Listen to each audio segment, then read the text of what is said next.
thank you very much for joining us. And I'm sure our audience will benefit a lot from your experience, Anil. So thank you for being part of it. Thanks, Puneet. Very excited to be here and very much looking forward to the conversation. Sure. And Anil, here is what we are aiming to do. We are not making it purely intellectual. We want to make it humans behind AI. And the idea is to inform, but also excite and inspire the new generation of entrepreneurs, either who are at the beginning of their journey or in the middle of it, or maybe towards the building a mature company. So with that, Anil, let me ask a first question, just as a backdrop. What is Absolute Data? What is the inspiration behind it? What is the soul of Absolute Data? What is the purpose of Absolute Data? So if you can throw some light on that, Anil. Sure. The Absolute Data has been around for quite a while, almost 20 years now. The interesting thing is the purpose, the goal of what we do at Absolute Data through all these years has not changed. Certainly how we do it, who we deliver, all of those things evolve over time, but the goal and the purpose hasn't changed. And right from day one, the idea behind the company was, data helps you make better decisions, and let's help our clients use data to make better decisions. In today's world, and I think for most of the entrepreneurs who are going to be listening to this, this is nothing new. This is accepted wisdom. But 20 years back, that wasn't the case. And in my prior career, before I started Absolute Data, I was a consultant at McKinsey. And I noticed that one of the big value that we used to bring to our clients was data. It was just looking at the data, getting insights, and using those to make decisions versus people making decisions based on their experience and intuition. So I think that's been the purpose, that's the goal, and that's what we've continued over the years. Very well, Anil. And I have had the pleasure of following Absolute Data right from probably the inception, because it was talked about when you launched it. So it was kind of a company at that time. People even compared it with some kind of consulting. And over time, it has become as you described. So before we dive in, Anil, again, focusing on human behind this endeavor, who's Anil Kaul? I mean, what drives you? What's your dream is a popular word. What is your why? Tell us a little bit about yourself. Yeah, so I think, for me, I'm very much a very passionate individual, and what drives me is my passion. And it, of course, depends on what I'm passionate about at a particular point of time. And you will see that in, when you look at entrepreneurs, and I've interacted with lots of different types of people, there are very different things that drive people. There are certain people that are driven by money. There are certain people that are driven by, creating impact in the world. There are people driven by wanting to be known. But for me, it's passion. Like if I like something, whatever field it might be, I get very passionate about it, and I'm able to put everything behind it and do it. And entrepreneurship, in a way, has been a vehicle for my passion more than anything else, which is it gives me the flexibility of creating what I really want to create, gives me the independence to do that, and then fortunately pays the bills and also helps you create impact along the way. But Anil, 20 years in, right? 20 years in, what's that passion? I mean, what keeps you going 20 years in? You have had a lot of check marks, built a company, took it to a logical conclusion, at least an interim conclusion, got accolades, got economic outcomes. So what is driving you now? I think the work is still not done, right? So that's part of it, which is that when I wake up in the morning and I'm looking at, let's take AI, right? And of course, there's everybody doing something about AI right now.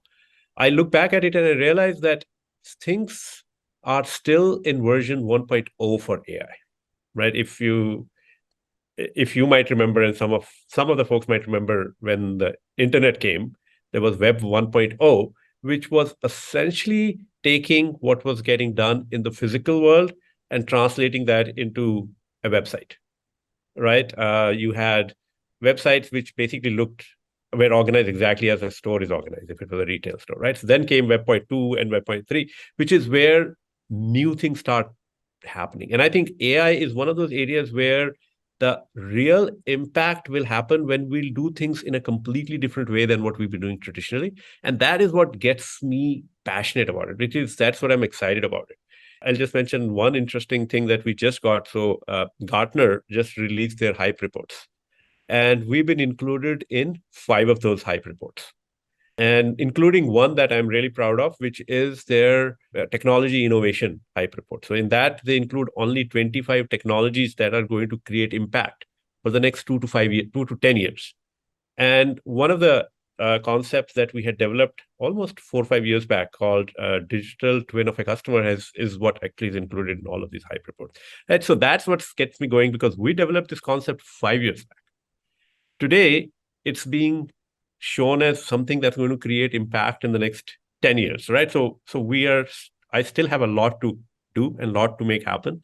That's what gets me out in the morning. That gets me excited for the day and gives me the energy that I need to go through all this. Yeah, there's a lot to be done, Anil. I can't agree more with you. It's just exciting space to be in. Broadly, technology space is exciting, but within that, data is, I think, coming of age. Various uses of data, and what all can happen with that is really, really kind of exciting. It gives me goosebumps, actually. Not only me, but a lot of people. But that's a nice segue, Anil. This word in artificial intelligence has been around from Isaac Asimov. I think I'm taking the name correctly. Tell me a little bit about what is it? I mean, how do you look at this space, which is kind of loosely defined, has been around? And a follow-up would be that where do you see it going? I mean, just a little bit in the real life experience of people. Just if you could highlight how do you see it, that would be very useful. Certainly. Yes, you're very much right that artificial intelligence has been around for a long time. In fact, I got introduced to AI in 1992, which is, before I think most of the people who would probably listen to this or see this were born. And I had the fortunate opportunity to interact with a guy called Herb Simon, who actually is one of the fathers of AI. He was at CMU. And that tells you how old it is. And that also tells you how much time it has taken before it could actually get mainstream and could actually create impact, right? So today, when I look at what we are doing in AI, I would say about 70-80% of the things aren't new in that sense. Those concepts and techniques existed even in the 90s. But what didn't exist was an ability to do them, run those things commercially and at a scale, right? And all of this has taken so much time because AI itself is complex. Because when you think of AI, what it originated, it was from how do we get machines to think like humans? That was the core idea, right? Can we take how a brain in a human works and replicate that through the computer? In fact, Herb Simon actually came from psychology, right? So that was psychology and economics is the background. And this is how AI came into being. And today, after a number of attempts on the way, like I remember in 95, 96, trying to use AI to optimize Excel spreadsheets, right? So if you think of it, because we would build all these very complex financial models. Now, if I wanted to optimize a financial model, there was no way to do that because there are no equations, there's nothing, because that's how you optimize at that time. But then I had this idea, if I treat the Excel spreadsheet as a black box, run 10,000 simulations on that with some random values, and then use an AI to simulate that, I could actually optimize it. The challenge that we ran into at that time was the computers were not powerful enough. The data took too much time to generate. Today, you can do that in a jiffy. Anybody can actually create that a product which takes any Excel spreadsheet and optimizes on the parameter that you would like to optimize on. So there were all these attempts that were happening in the middle, and now everything has come together. It's the computing is cheap, storage is cheap, data is available. The need, which in the last 2-3 years, particularly because of COVID, became so clear that you need to be using all of these things. All of that has come together, and we're seeing the huge impact that AI actually is already starting to create. So, Anil, would AI displace large number of humans? In your view, will it be something that will disrupt our lives as we see it? That's a good question. And as you know, that a lot of people 10 times smarter than me have been thinking about that particular question, but I'm happy to share my perspective. I don't think that, this whole gloom and doom stories of people having no jobs will come through. I think a good example of that is just today. Everyone is looking for more people. Nobody is saying that we don't need people. So I think it's the opposite case, which is that AI is actually going to be a productive technology that enables people to do more, and hence people become more valuable. So you need more people, right? So you every person creates a lot more value, and hence you will need a lot more people because they are now much more valuable from an output perspective. I think that's not my hypothesis. But I also do realize that AI and humans have to work together. I'll share a very quick story with you on this. In the world of AI, one major milestone was when the IBM computer Deep Blue defeated Kasparov in Yes. chess, right? So that was a very pivotal moment. The first I time the remember that. I remember that actually. It was headline news, right? Yeah. right everywhere, right? So that was where people said, machines are going to be smarter than humans. And I happened to listen to a TED talk by Kasparov, and he talked about something very interesting. So what happened was, after this happened, he was kind of a little despondent and unhappy that machines are going to be better than humans. And then he found out that there is a form of chess which is called I think it's called open scale chess or something like that. Basically, where you play against your opponent and there are no rules, which is that it can be a team playing against you. You could use computers. You can use any kind of help that you need to play the game, which is different from the traditional chess, right? So he heard about that and he said, let's go and participate in that championship. I'm the best human from a chess perspective. IBM has the best machine. So let's go together and we'll go and win it. And so he participated in that tournament. And believe it or not, he lost in the finals. And Oh, really? yes, and he lost to two amateur chess players who were using some PCs. Not Wow. like, so you have the best human player, best machine, still loses to two amateur chess players with machines that aren't as powerful as. And there is a big lesson that came out from that. And the lesson that came out from there was that the winner is going to be somebody who uses the best of both the human thinking as well as the best of the machines, and then knows how to bring these two together. And I think that's what's going to happen. What you will see is companies that have the best algorithms and have the best people who know how to use those algorithms, how to make them better, how to improve them over time, they're going to win. So people are always going to be very critical to it.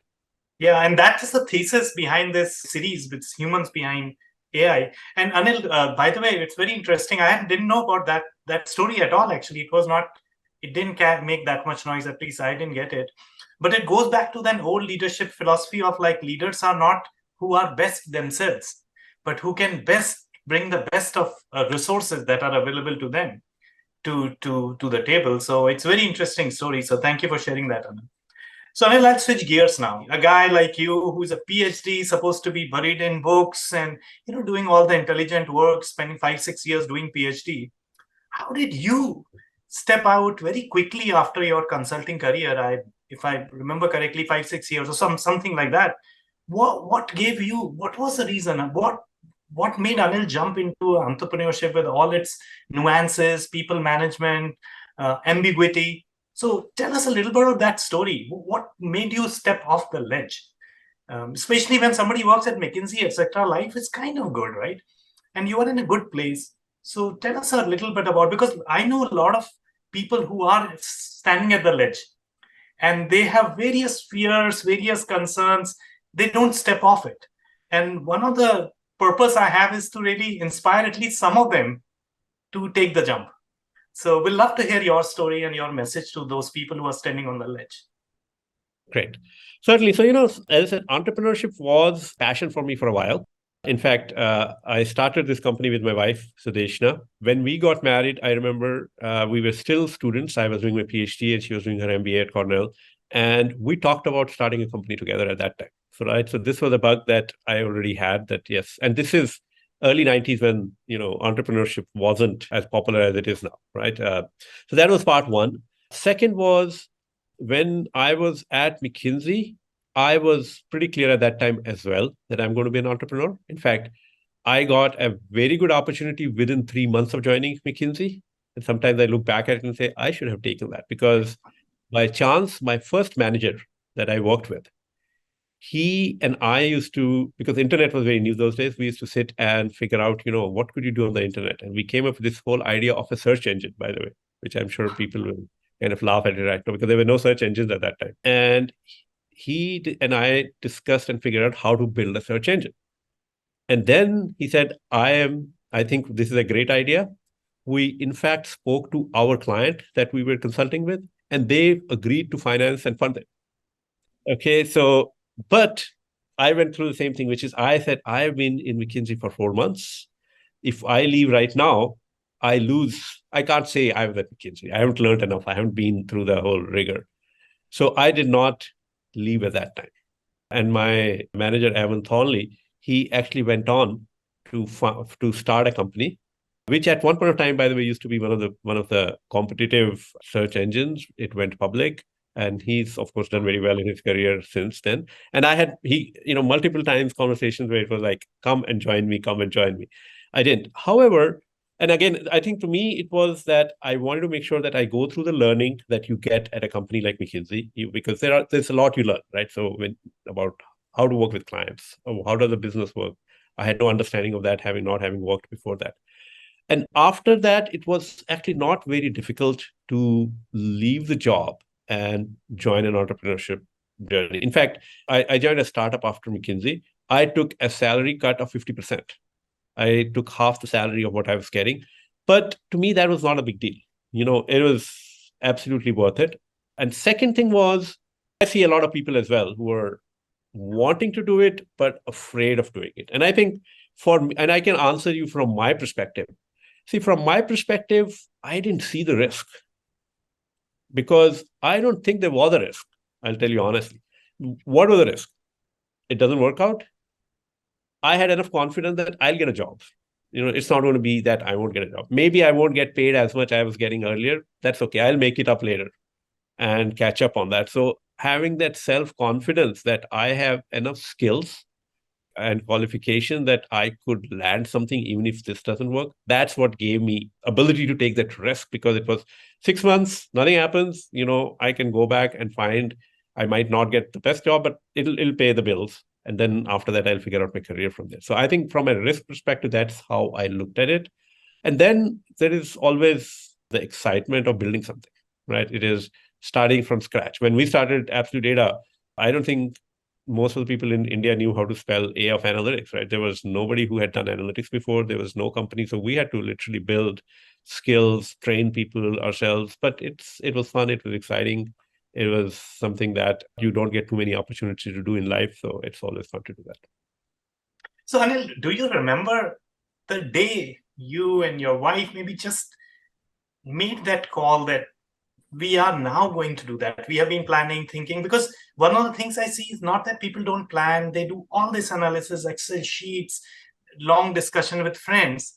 But the day never comes many times where they say, done. And which means telling your significant other, telling your kids, if you have kids, telling your boss that I'm leaving. When do you remember that period, or it's too far back? No, I do remember. Yeah, very well. I think it was part of it in my case was driven by that I joined a startup. There was a dot-com boom going on. We actually rode that dot-com boom really well. Enjoyed the days of trying to make a decision whether we should get a fountain for the reception or something else. You might remember Yes, those, yes. right? So we went through all of that, and then when the dot-com bust happened, and I could see the company not going anywhere because we had a great technology that we had developed, but we were very much focused only on the dot-coms, and all those companies were closing at that point of time. So it was certainly a little bit of sad time in the sense that, you walk away from something that you thought was going to be big, but it was also a time to kind of think of what is that I want to do. And in fact, I remember So there, three of us actually started the company. So Suhail, Kapoor, Sudeshna, my wife and I, right? So we were sitting and I told Sudeshna, can you get your resume ready? Because we need to start looking for a job. And she was just reluctant to get a resume ready. She just did not do it even the next day. And then I realized that I think all three of us really don't want to go back and work for a company. We really want to start a company and be entrepreneurs. So we said, okay, let's go and do that. And this is actually where I looked at it and said, what is that I know the best, where I can get started. And that is where analytics, of course, was the area. I said, let's just go. And this is an area I can get to start off. Let's just go and get a project. And fortunately, I had contacts from my McKinsey days, and I was able to get our first client actually in almost my first meeting within 15, 20 minutes of the conversation, where they said, oh, we have a project for you and let's get started after the meeting. So, we got a lucky break in that sense and got started on that. So yeah, I remember all of that very clearly. It was super exciting. And I remember walking out of that meeting and being so excited that I think we're on now. So Anil, what would you say to those people standing on the ledge? What would you tell them? I would say, it's like, I don't know if how many people have gone and learned swimming. When you learn swimming, you swim in the shallow side of the pool, and you're very happy. At some point of time, you have to go to the deep side and take that plunge. If you don't, you are never going to be able to do that. So you have to take that plunge. So it's the same thing, which is you will never get the perfect moment, but there will be a time when enough has happened and you got to do it. It's a question of, I think things are in place. Let's go. And it's, in today's world, particularly, the risk of failure is not a big deal. It's not something that you can't rise up from that. There enough examples. So just go and do it, try it out. I can tell you, if you're really passionate about it, you will enjoy it. Even there are going to be, by the way, a lot of challenges, hard times. They're all part of the journey. It's something that you look back and realize that, oh yeah, that was actually not that bad. We all survived. We all did well. You got to take the plunge at some point of time and have confidence in yourself. So Anil, very well said. And I would add my 2 cents there is that many people that I have seen take the jump, the statistics on number of people who had to go back and take a job, they may have to start something else, is very, very low. Most people, the biggest fear people have is to look for a job and go through, probably step back, and the emotional burden it comes with it. But I'm telling you, most of the people who took the plunge learned swimming, maybe after some time, maybe in a different pool, but they did learn swimming. So I completely echo your view that statistically, I've not seen enough people totally desolate and going back begging for a job. I have not seen that happen. And I'm not talking 5, 10 people, I'm talking hundreds of people. So the data is in favor of people to jump. Right? Yeah, we used to have this joke, which used to be called B2C and B2B, which is, if your company doesn't work, back to consulting or back to banking. Yeah. So that's great. Now, Anil, again, coming back to what is the most memorable time? Maybe you can have one, maybe two, in this 20-odd year journey. I mean, what really stands out? You know how we view our life. Somebody said that we view our whole life in about 25 moments, right? Kid, marriage, whatever it may be, right? Meeting, going for Pink Floyd concert, whatever it may be, but 25 odd. Data, exact number doesn't matter, but I'm sure in your entrepreneurial journey, some moments will stand out. We'd love to hear about them. That what was the feeling, what was driving those movements?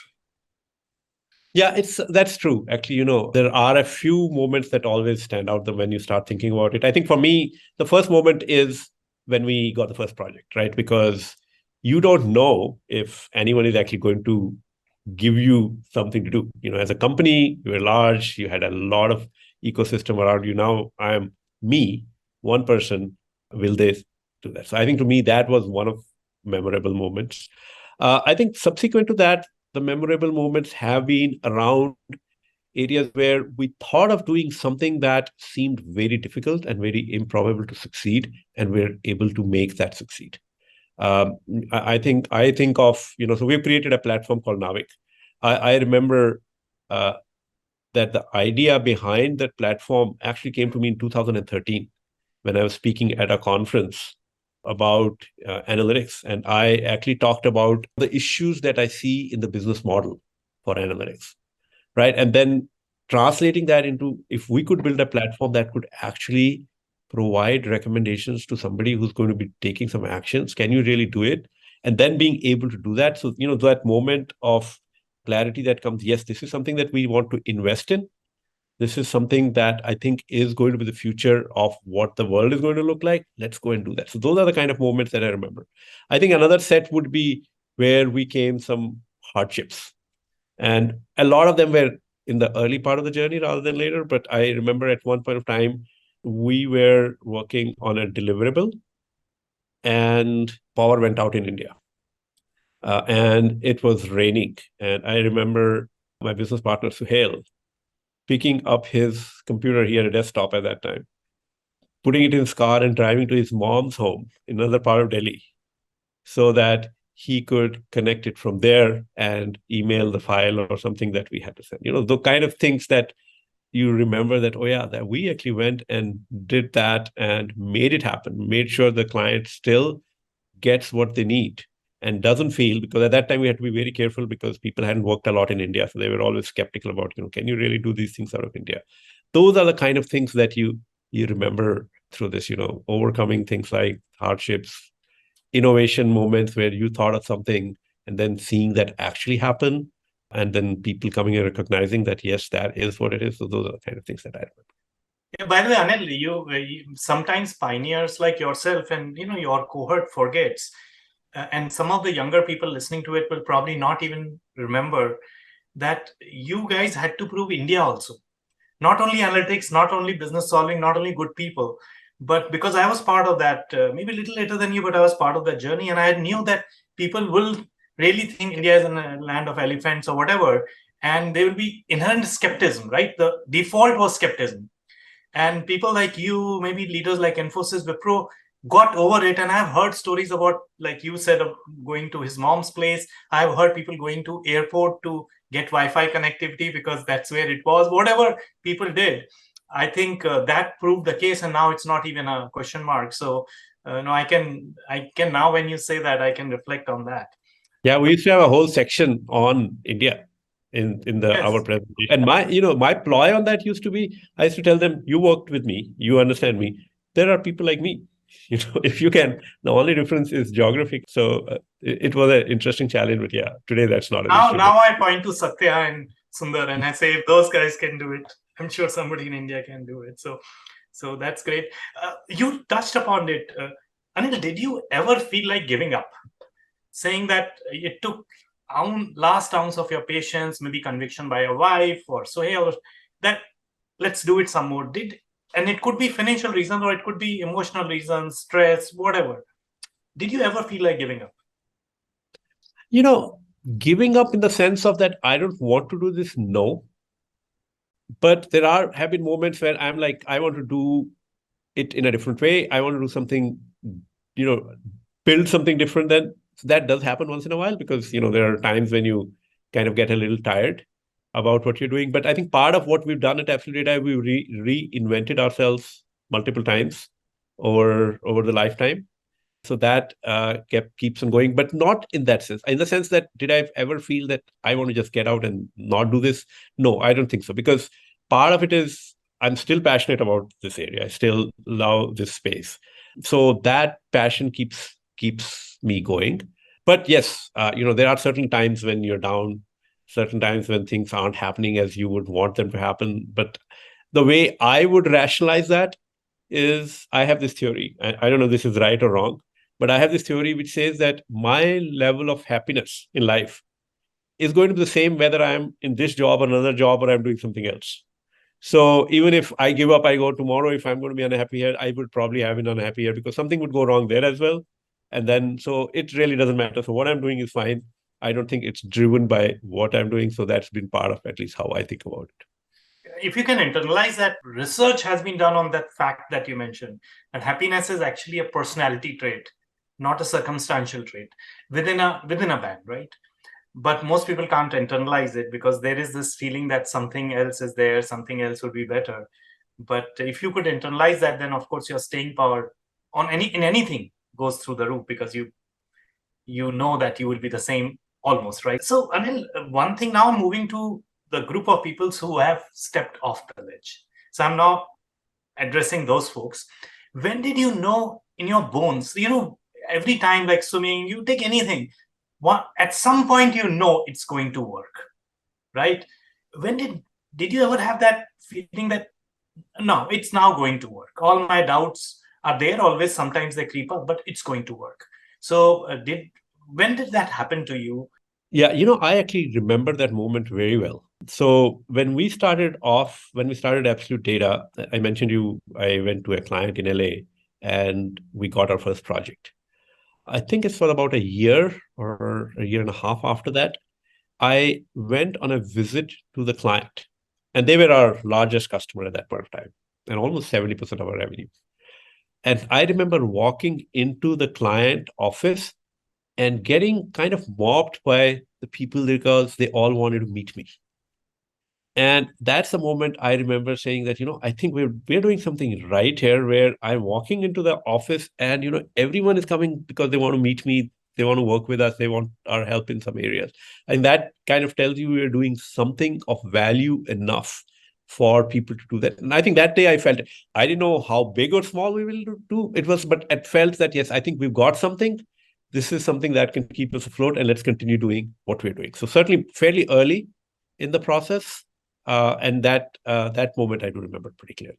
Yeah, and Anil, that's one thing that again I'm reflecting on other such discussions is you hit it on the head that when you believe in the value you are providing, your validation came when people approach you, but the day you start believing in the value you are providing, most people have told me, most entrepreneurs who have succeeded have told me that time when they knew that what they're offering is a value in their heart, then the confidence in that it will work out was very, very, very kind of path changing moment for most of the folks. And it seems you also share the same view. So that's and I highlight that because that's something in the current headiness of entrepreneurship, and then still the value addition cannot be taken away.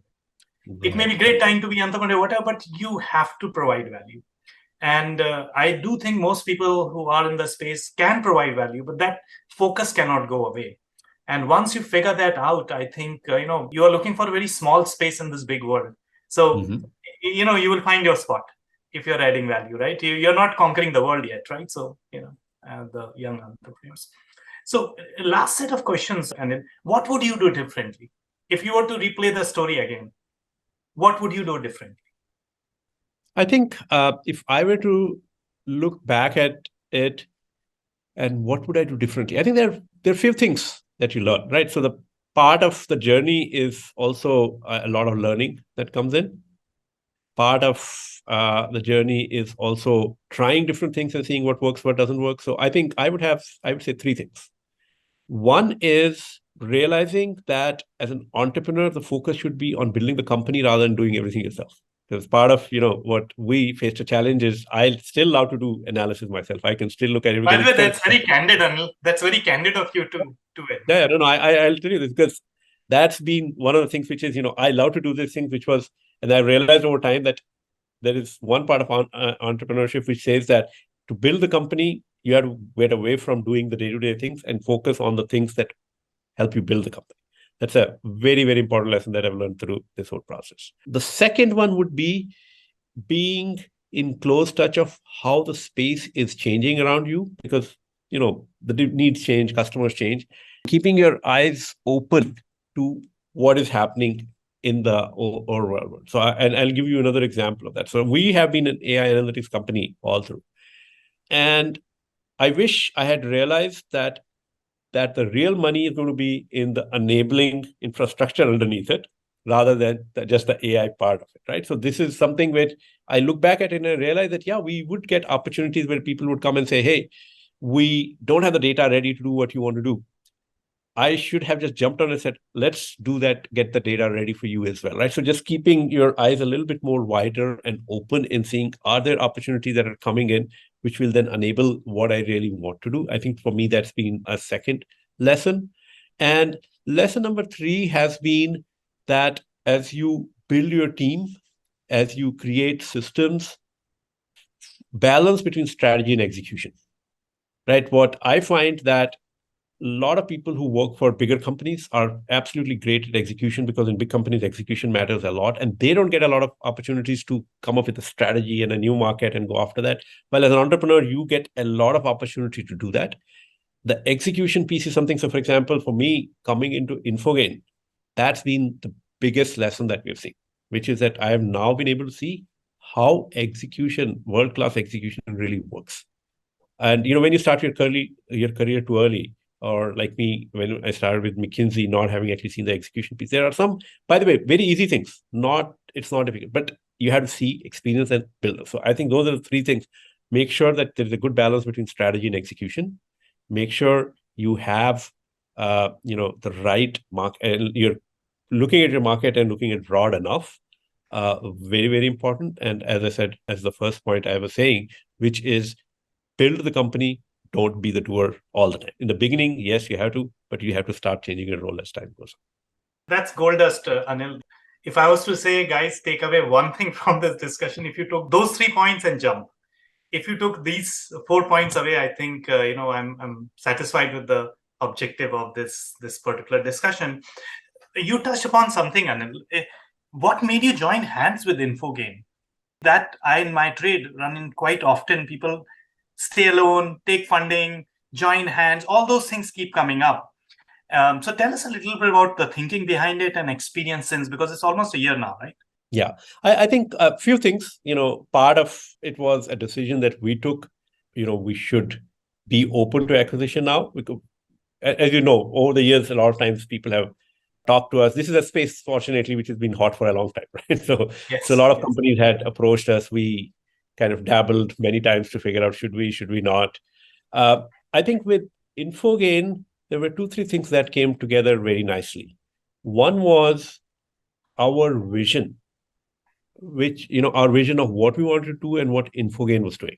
They were actually very much in sync, because we had made a change in the organization of bringing technology into delivering analytics. If you remember, you and I had a conversation about this many years back.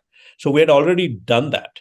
And during that process, we had to realize that we needed to bring in certain capabilities and certain abilities. So the choice for us was, do we build those, or do we find that in a partner, which, by the way, also gives us an exit. So that kind of, from a financial perspective, takes a little bit of safety out there. Second was also looking for a partner where we add significant value beyond being a financial deal. Right. So that was one of my very critical goals, which was right up front, that I want Absolutdata to be part of a company where we create impact across the entire organization, rather than just being another business unit within that company. So with Infogain, that was another opportunity. And by the way, all of these things have actually come true very nicely, which is that, today my role is the Chief AI Officer at Infogain. And the reason for that is because I now have the responsibility for not just the analytics part of what we do, but across all the clients, and bringing AI into them, bringing AI into the organization itself, into how our HR works and marketing works and finance works and all of that. So that was the second part of it. And third part of it was a lot of complementarity in terms of what Infogain brings into the table versus us. Infogain, as I've mentioned earlier, is absolutely one of the best companies that I know of in terms of execution. Very good. And we were not the best at that, right? So being able to bring these 2 things together creates what I think is going to be the powerhouse in the future, because we have, the capabilities of innovation and all the things that we've done. Bring execution into that, and you have the perfect combination that you need. So I think all these things were coming together very nicely with Infogain, and it just made a lot of sense to go through the acquisition process. And now when I look back at it, it's actually been very heartening that I think those things have actually come true. That's the market view also. Yeah. So Anil, Infogain is an older company, and we were fortunate enough to be part of its journey. It has really panned out. I mean, if you really look at financial metric is only one, but the important one, the reputational metric, it is now making kind of its presence being very well noticed. On the reputational side, we are 10% of what everyone knows about us, right? As Infogain has traditionally not been a company that goes out and talks a lot about itself. and tells other people. So you'll hear more about it, but I do think that this was fortunately a good combination and a good place for us to land. Yep. No, it's a company we in our world, it's a company to watch category. A handful of those companies which have really transformed. And one of the other companies which we feel good as an observer was Global Logic, how it transcended from, Shashank, I'm sure, from like 50, 60 million, and now became a powerhouse which people benchmark themselves to, right? So we do. that's By the way, at Infogain, we do that as well, right? yeah. So that's amazing. Now, Anil, I'll switch gears again. This has been very useful. Now, I promised you I'll have some rapid fire questions to understand you. You have 5 seconds to think and 30 seconds to answer. No more, no Sure. less. So, first one is simple. A non-work pursuit that you have which gives you that passion that you talked about. Hiking. I'm a very avid hiker. I've hiked up. I've gone up to 6,000 meters in Ladakh, and I do as many hikes I can do every year. So I'm very passionate about it. Very nice, very nice. And that's something that good thing is that you can do for a very long period of time, and it matches with connecting with nature very well. So I got it.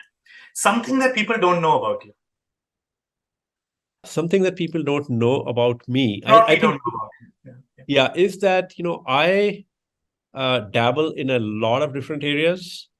So I am a mix of a lot of contradictions. From hiking on one side, reading is my other passion, and over time I've done lots of different areas. Because I go with passion, I've been able to achieve a lot of different things in areas that don't usually work with what people expect me to do. So very nice. What touches you? And then in this intellectual world and business world, we live sometimes too much left brain. But what touches you? I think when people go beyond what one would expect them to be doing something, that is very touching. It can be in work, it can be outside in personal relationships and personal friendships. When you don't ask something and people do it, I find that very touching. Yeah, very well said. A favorite quote or say, like what's one quote or maybe two which really connect with you? I have a very favorite quote, and I can tell you I have that tattooed on my arm right here. Now this is something people don't know about you, so that's the answer to that question. Yes, by the way, one of the things. Oh yeah, I could say that I have multiple tattoos, so people don't know about that. So this is actually a line from Rabindranath Tagore, his poem called Ekla Chalo Re. You might have heard. Every Indian has heard about it. Right. So I have actually that, and that's the line that's what I believe in. That if you believe in something, doesn't matter if nobody's with you, go out with it. It'll happen. So guys who may not understand Hindi or Bangla that well, Ekla Chalo is that if you believe, be brave enough to go alone. I'm roughly translating, Anil, but probably close enough, right? Yes. So that's very nice, and I didn't know that. And that's one, you have tattoos, and second, but you are not Bengali, are you? No, my wife is Sudeshna. She is. Okay, got it. And last rapid fire question: who inspires you the most? People who inspire me most are people who create something from nothing. People who work hard, use their wits and brains and create something. That's the biggest inspiration for me. Because every time, if I see, it's so close to my heart that when I see a movie, somebody doing that, I actually feel emotional about it. That's inspiration, right? That is real inspiration when you can't hold back and it touches you beyond your brain, and that's what's inspiration. So Anil, can't thank you enough. This was lovely discussion. I enjoyed it so much, and I believe that a lot of young entrepreneurs, mid-stage entrepreneurs, will take a lot away from this discussion. So Anil, sincerely, thank you very much, and it was great fun to discuss this with you. So I appreciate it, and thank you very much. Thank you, Puneet. Thanks for the opportunity. And again, it's been so much fun to know you over the years, and I really appreciate this opportunity to speak with. Thank you, Anand. So, thank you. Take care.